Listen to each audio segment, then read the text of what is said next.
from bounding into comics. After UK judge denies Disney's attempt to dismiss lawsuit alleging Peter Cushing's likeness was used without permission in Rogue One, headed to trial. So, for you not familiar, this is a computer-generated image of Peter Cushing. Peter Cushing, is old school actor from way back in the day. He was in all kinds of horror films and stuff like Vincent Price, Christopher Lee, all these guys. And he was in Star Wars. He was in the original Star Wars film. Did a great job in the original Star Wars film. So they did, and the Star Wars nerds that are watching this, you're like me, you already know all this. But for those that don't, that's fine too. Not everybody's into Star Wars like we are, and that's cool. I got a few Star Wars things back there, up here, around here. A little Darth Vader guy. Right here. But anyways, back to business.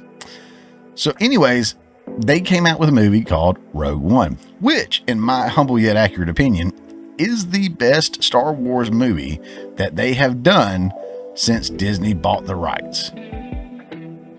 You can argue with me.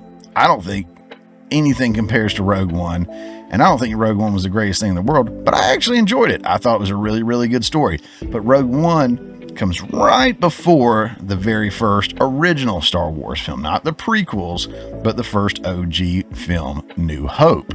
It does a really good job of telling a good story. They end it perfectly with the main characters because you never see them again. So the way they got rid of them, but the way they, moved the story along was fantastic. I don't want to put any spoilers out there, but I will kind of spoil it and say this. The final scene of Rogue One, oh my God. It is the most amazing Darth Vader scene ever. So if you are a Star Wars fan and you haven't seen Rogue One, what are you waiting for, man? Get out there and watch it. Check it out. The movie itself is great. The ending, awesome. If you have seen it, maybe you're excited to go watch it again now that you're thinking about it, because now I want to do that. But anyways, something I did not love, and I don't love it, and then they're still doing it. I don't love it in the new stuff either. Is taking the characters that we knew and loved, or in this case, we didn't necessarily love him. He was a villain. But they're taking these characters and regenerating them with modern technology to make it seem like they're there. And of course, it looks like a really high quality video game image to me. It doesn't look realistic enough to pass. But it looks pretty good, considering all things. But apparently, in this particular situation, they didn't have the rights to do this. And again, Peter Cushing comes from a long line of a long catalog of works. And as we're going to see in this article, he specifically said, I don't give people permissions to do this. Now, of course, he's long gone, but his estate or friend here spoke up on his behalf. So let's go ahead and dive in. And again, don't forget who this is we're dealing with. The House of Mouse, Disney, who continues to shoot themselves in the foot and do all kinds of crazy stuff. And, maybe they deserve it.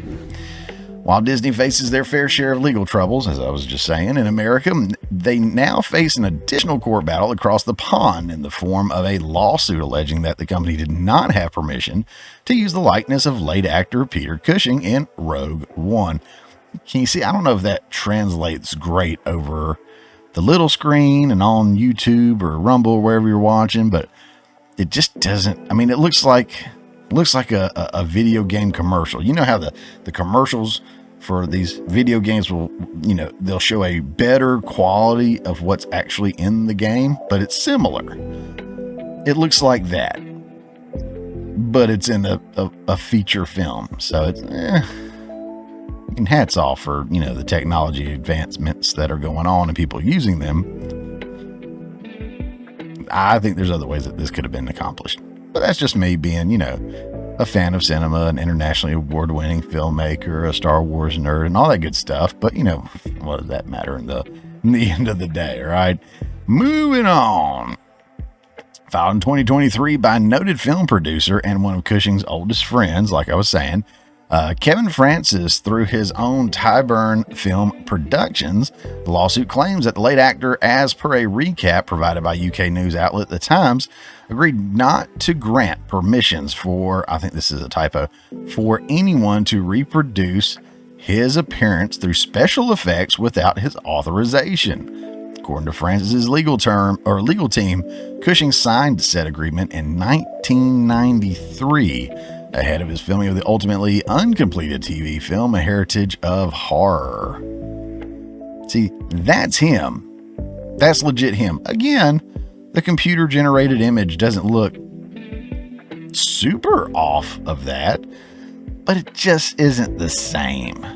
It's just not the same. And of course, we got Darth Vader in the back, which was not played by James Earl Jones, but was voiced by James Earl Jones, who did just recently pass this week. So RIP to the GOAT, James Earl Jones, while we're at it.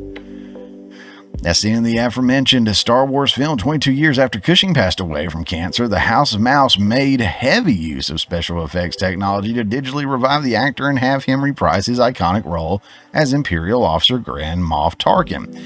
For a brief cameo, of course, the quality of their end result remains a matter of fan debate. Just saying.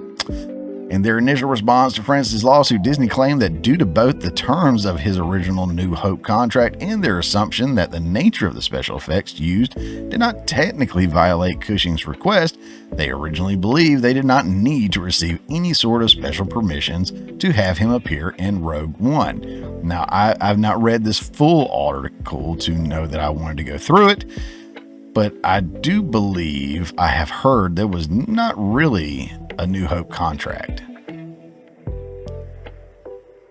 in so many ways.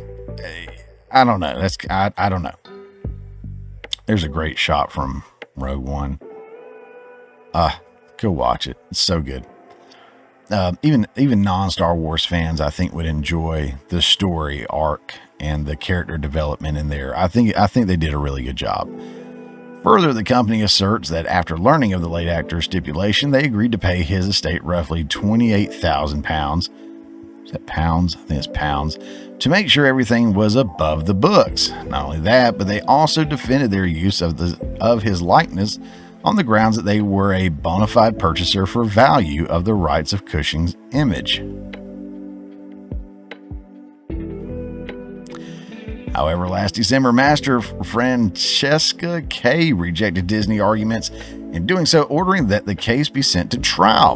And though the company attempted to appeal this ruling on September 9th, Judge Tom Mitchison officially stood by his colleague's ruling, knowing that he was admittedly far from persuaded that Francis' efforts would end in victory. Judge Mitchison also declared that he was not persuaded that the case is unarguable to the standard required to give summary judgment or to strike it out.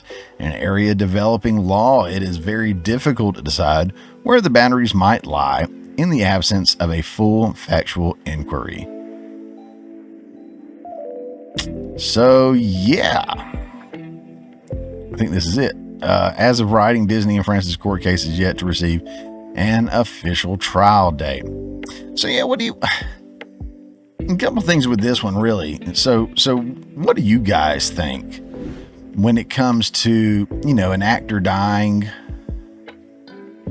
I'll say like an actor dying before finishing a film, or if they try to shoot a prequel and try to capture that actor and they've already passed. I know, like with The Irishman, they used the actual actors, be it Pacino, Pesci, De Niro, and they de-aged them. A lot of films have done that. I think they went a little extreme because Pacino, Pesci, and De Niro are not young at all, by any stretch of the means. So they had to really work on that de-aging, I'm sure. But that being said, does that take away from the film for you? Do you think that that's something they should or shouldn't do? Again, I am a fan of the real stuff, the costumes, the makeup, capturing everything as it is instead of doing a lot of stuff in post. Now, that's not to say I don't appreciate the stuff that can be done in post, or there couldn't be accompanying stuff in there. But I'd rather capture it in camera if at all possible. And again, I've never worked on, a super huge budget film like any of the Star Wars films or for any big studio or anything like that.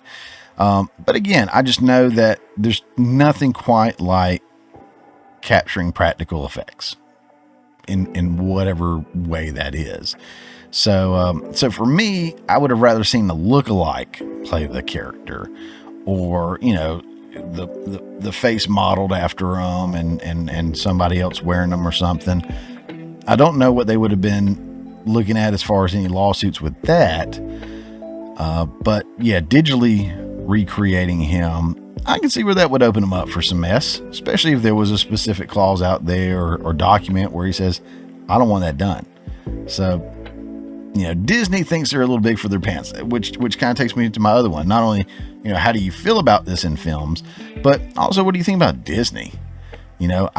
It seems like Disney thinks they're a lot bigger than they actually are. And when you look at the films and the shows and the streaming service and everything they've been putting out over the last several years, I know they're trying to be woke, and I know they're trying to get all these, DEI scores and be big time social justice warriors and everything, but they're not making money.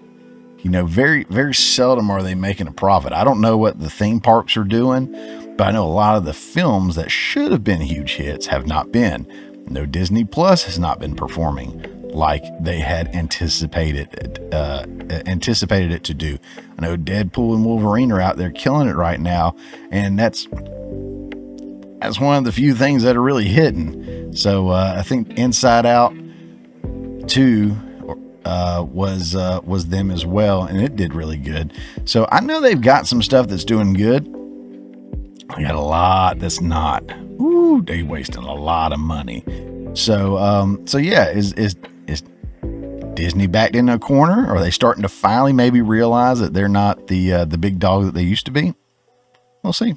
Hey guys, thanks for checking out this clip from the Morning Mayhem. Remember, this is just a portion of the full show that comes out every Friday morning at 10 a.m. Eastern Time. If you hadn't already, don't forget to subscribe so you don't miss out on any of the full shows or these tasty little nuggets.